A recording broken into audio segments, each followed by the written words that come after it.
proud of yourself, are you? The News? You monster.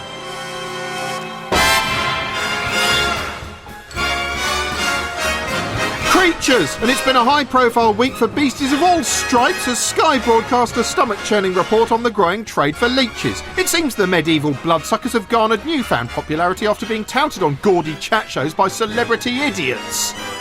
It crawls in, and you feel it bite down on you. Actually, I think she's describing sex with Ashton Kutcher. And then you just watch it swell up and get fatter and fatter. Well, that's what happens in a relationship.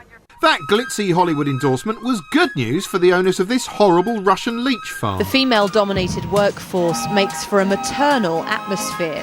There is always contact and a special relationship between humans and leeches. Women have a maternal instinct, so they are better at doing this delicate and complicated work than men. Hope they don't breastfeed them. Having depicted the delightful leech rearing process, Sky showed us a great interview with a leech fan. It always gives me beautiful, healthy skin. The blood flows to my face and makes it younger. The gory climax of the treatment is cutting the gorged leech in half and covering the face with the resulting blood. Oh, women.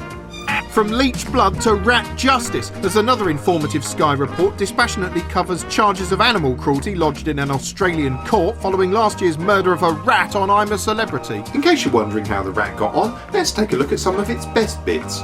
Magistrate Mark Buscombe said it was clear that unnecessary pain had been inflicted and that a corporate entity of the size of ITV needed to exercise greater care when having an animal killed for the purpose of causing greater sensationalism and attention for its programme. I'm sure they'll bear that in mind when they make that show where Ant and Dec kill a dog.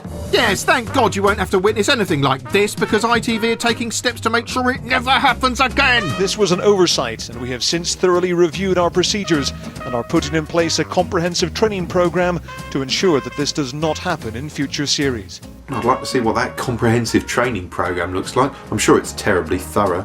But rats weren't the only animals shown slipping down the human gullet as ITV transmitted a startling report on the culture war between dog lovers and dog eaters in China. You'd never think of eating your dog then?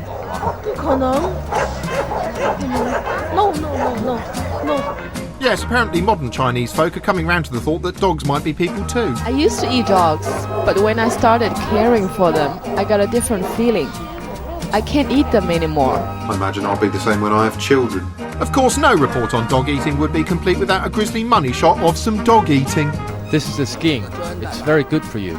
The meat is nutritious and warming in the cold weather. When I see them in a stew like that, I think dogs are a bit like onions, really. Every time I cut one up, I start crying.